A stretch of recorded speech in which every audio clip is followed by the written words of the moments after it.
नमस्कार. या विशेष विश्लेषणात आपले स्वागत आहे. कधी विचार केलाय का की जुन्या दिल्लीच्या अत्यंत गजबजलेल्या रस्त्यांच्या मध्यभागी लाल वाळूच्या खडकातून बनलेली ही भव्य इमारत म्हणजे आपला लाल किल्ला आपल्याला काय सांगू पाहतोय? बाहेरून पाहताना ती केवळ एक सुंदर आणि जुनी वास्तू वाटते, पण ती त्याहूनही खूप काही आहे. ही वास्तू एका शक्तिशाली साम्राज्याचा उदयाची, त्याच्या वेदनादायी अस्ताची आणि त्यानंतर एका आधुनिक देशाच्या पुनर्जन्माची एक मूक साक्षीदार आहे. चला तर मग या वास्तूच्या रंजक आणि नाट्यमय प्रवासात आपण सोबत फेरफटका मारूया. पुढच्या काही मिनिटांत आपण या किल्ल्याचा इतिहास 5 महत्त्वाच्या टप्प्यांतून उलगडणार आहोत. मुघल सत्तेचा सर्वोच्च काळ, सत्तेची वास्तुकला, लुटालूट आणि उठाव, खटले ते स्वातंत्र्य आणि शेवटी जागतिक वारसा.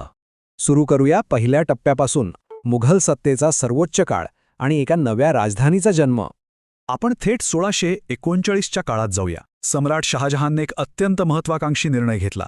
राजधानी आग्राहून एका नव्या शहरात हलवायची. आग्र्याची ती वाढती गर्दी आणि उन्हाळ्याचा कडक उकाळा यातून बाहेर पडून एक नवीन परिपूर्ण शहर वसवण्याचं त्यांचं स्वप्न होतं. आणि त्यातूनच शहाजहानाबाद म्हणजेच आजची जुनी दिल्ली अस्तित्वात आली. तब्बल 9 वर्षांच्या अथक परिश्रमानंतर हजारो कामगारांच्या मेहनतीतून 1648मध्ये हे अवाढव्य बांधकाम पूर्ण झालं आणि पुढील जवळपास 200 वर्ष हेच ठिकाण मुघल सम्राटांचं मुख्य निवासस्थान बनलं. आता पुढे जाऊया दुसऱ्या भागाकडे, सत्तेची वास्तुकला, एका साम्राज्यांची रचना. तुम्हाला वाटत असेल हा फक्त एक मोठा राजवाडा होता, पण नाही. हा 2.5 किलोमीटर लांबीचा आकडा बघा. 2.5 किलोमीटर! यमुना नदीच्या कडेला असलेल्या या भक्कम संरक्षक भिंती म्हणजे केवळ दगडविटांची रचना नव्हती. तो शत्रूंसाठी आणि दिल्लीकडे वाकड्या नजरेने पाहणाऱ्या प्रत्येकासाठी एक अतिशय स्पष्ट इशारा होता. या भिंतींची उंची पाहणाऱ्याच्या मनात थेट धडकी भरवत असे. आता लाल किल्ला म्हटलं की साहजिकच लाल रंग डोळ्यासमोर येतो. हा लाल वाळूचा खडक. पण हा खडक फक्त सोयीस्कर म्हणून किंवा आसपास उपलब्ध होता म्हणून वापरला गेला नाहीये. लाल रंग हा शाही सत्ता, अमर्याद वैभव आणि कधीही न झुकणाऱ्या अधिकाराचं प्रतीक म्हणून अगदी मुद्दाम निवडला गेला होता. ही वास्तू एकही शब्द न बोलता आपली अफाट ताकद संपूर्ण जगाला दाखवून देत होती. लाल किल्ला हा मुघल वास्तुकलेचा सर्वोच्च नमुना का मानला जातो माहितीये? कारण यात साधलेला एक कमाल समतोल. एकीकडे पर्शियन आणि मध्य आशियाई म्हणजेच तैमुरीद शैलीचा भव्य प्रभाव यात स्पष्ट दिसतो आणि दुसरीकडे त्याला अत्यंत कौशल्याने जोड दिलीये ती आपल्या स्थानिक भारतीय कलाकुसरीची. इथल्या 4 बागीतले भारतीय आकृतिबंध बघा.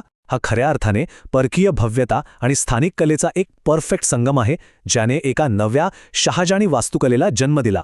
चला आता या अभेद्य भिंतींच्या आतून फेरफटका मारूया. आत एक संपूर्ण वेगळंच आणि सुंदर जग होतं. सर्वात आधी लागतो तो दिवाने आम, जिथे सम्राट दररोज सामान्य जनतेचे प्रश्न ऐकत. थोडं पुढे गेलं की दिवाने खास, पांढऱ्या संगमरमरीचा अतिशय सुंदर कक्ष जिथे खासगी बैठका होत असत. तिथेच पुढे औरंगजेबाने बांधलेली नाजूक मोती मस्जिद आहे. आणि या सगळ्याला जिवंत ठेवणारी एक भारी रचना म्हणजे नहरे बहिश्त म्हणजेच स्वर्गाचा प्रवाह. विचार करा, यमुनेचं पाणी थेट या कालव्याद्वारे संपूर्ण महालातून वाहतंय, ज्यामुळे कडक उन्हाळ्यातही राजवाडा कसा थंड राहायचा. पण कोणताही सुवर्णकाळ कायम टिकत नाही. आपला तिसरा टप्पा आहे लुटालूट आणि मोठा उठाव, किल्ल्याची शोकांतिका. 1739 हे वर्ष या किल्ल्याच्या इतिहासातलं एक अत्यंत काळं पान. पर्शियाचा क्रूर शासक नादिर शहा याने दिल्लीवर भयानक आक्रमण केलं आणि किल्ला निर्दयपणे लुटला. खजिन्याची तर अतोनात हानी झालीच, पण सर्वात मोठा आणि ऐतिहासिक धक्का म्हणजे त्यांनी जगप्रसिद्ध मयूर सिंहासन हिरावून नेलं. ज्या सिंहासनावरून मोगलांनी संपूर्ण भारतावर राज्य केलं तेच आता त्यांच्याकडे राहिलं नव्हतं. इथूनच या किल्ल्याच्या पडझडीला खऱ्या अर्थाने सुरुवात झाली. त्या भयंकर लुटीपासून ते 1857च्या स्वातंत्र्य युद्धापर्यंतचा काळ म्हणजे नुसती उलथापालत. कधी मराठे, कधी रोहिले, तर कधी ब्रिटिश, सगळेच या किल्ल्यावर वर्चस्व मिळवू पाहत होते. एकेकाळचा तो अत्यंत सुरक्षित शाही महाल आता फक्त नावापुरता उरलेला आणि सतत चालणाऱ्या राजकीय संघर्षाचा केंद्रबिंदू बनला होता. आणि मग उजाडलं 1857 साल, भारताचा पहिला स्वातंत्र्य लढा. लाल किल्ला या बंडाचं आणि सैनिकांचं सर्वात मोठं केंद्र बनलं. पण शेवटी काय झालं? एका मोठ्या शोकांतिकेत याची सांगता झाली. भारताचे शेवटचे मुघल सम्राट बहादूर शाह जफर यांना याच ठिकाणी ब्रिटिशांनी कैद केलं. यातला सर्वात मोठा विरोधाभास बघा. ज्यांच्या पूर्वजांनी हा किल्ला सत्ता गाजवण्यासाठी बांधला, त्याच किल्ल्याच्या भिंतींच्या आत एका कैद्याप्रमाणे त्यांच्यावर खटला चालवला गेला. इथून कहाणी पुन्हा एक नवं वळण घेते. चौथा टप्पा, खटले ते स्वातंत्र्य, एका प्रतीकाचा पुनर्जन्म. आता इथे इतिहासाकडे पाहताना एक खूप महत्त्वाचा प्रश्न पडतो. एका हुकुमशाही आणि वसाहतवादी साम्राज्याचं प्रतीक असलेलं हे ठिकाण अचानक एका नव्या लोकशाही राष्ट्राच्या स्वातंत्र्याचं सर्वोच्च प्रतीक कसं बनलं? हा बदल कसा घडला? याचं उत्तर मिळतं 20व्या शतकाच्या मध्यात. 1945 ते 46च्या दरम्यान ब्रिटिशांनी याच लाल किल्ल्यावर आझाद हिंद फौजेच्या शूर अधिकाऱ्यांवर खटले चालवले. ब्रिटिशांना वाटलं होतं की यामुळे भारतीय जनतेत दहशत निर्माण होईल. पण खरं सांगायचं तर झालं नेमकं उलटं.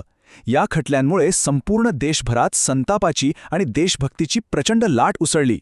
प्रत्येक भारतीयाचे डोळे आता लाल किल्ल्याकडे लागले होते आणि या एका घटनेने किल्ल्याची ओळख वसाहतवादी सत्तेच्या केंद्रावरून थेट भारतीयांच्या मुक्तीसंग्रामाचं प्रतीक अशी बदलून टाकली. आणि अनेक वर्षांच्या त्या संघर्षाचं फळ म्हणून 15 ऑगस्ट 1947 हा सुवर्णदिन उजाडला. शेकडो वर्षांची गुलामगिरी झुगारून देत भारताचे पहिले पंतप्रधान पंडित जवाहरलाल नेहरू यांनी किल्ल्याच्या लाहोरी गेटवर आपला तिरंगा अत्यंत अभिमानाने फडकवला. तिथे जमलेल्या लाखो भारतीयांसाठी तो फक्त एका राजवटीचा अंत नव्हता, तर तो एका नव्या स्वतंत्र भारताचा जन्म होता. आणि आता आपण पोचलोय आपल्या शेवटच्या टप्प्यावर. जागतिक वारसा, आजचा लाल किल्ला. आधुनिक काळात 21व्या शतकात वाटचाल करताना 2007 या वर्षाने या ऐतिहासिक वास्तूला जागतिक स्तरावर एक नवी ओळख दिली. युनेस्कोने याला अधिकृतपणे जागतिक वारसास्थळ म्हणून घोषित केलं. ही मान्यता फक्त त्याच्या सुंदर बांधकामासाठी नाही बरं का, तर या वास्तूने जो शेकडो वर्षांचा इतिहास पाहिलाय त्या सखोल सांस्कृतिक महत्त्वासाठी आहे. आज हा किल्ला केवळ आपल्यासाठीच नाही, तर जगभरातील लोकांसाठी वास्तुकलेचा आणि मानवी संघर्षाचा एक अमूल्य खजिना आहे. शेवटी या वास्तूकडे पाहताना असा विचार नक्की करा, काय ऐतिहासिक वास्तू केवळ भूतकाळातील निर्जीव अवशेष किंवा दगडांच्या इमारती असतात? किती अशी जिवंत ठिकाणे असतात जिथे एका राष्ट्राचं भविष्य आजही आकार घेत असतं? लाल किल्ल्याचा शहाजहानच्या महत्त्वाकांक्षेपासून ते आजच्या प्रजासत्ताक आणि स्वातंत्र्य दिनाच्या सोहळ्यापर्यंतचा प्रवास पाहिला की याचं उत्तर आपल्याला नक्कीच मिळतं. या रंजक आणि प्रेरणादायी विश्लेषणात सोबत राहिल्याबद्दल खूप खूप धन्यवाद.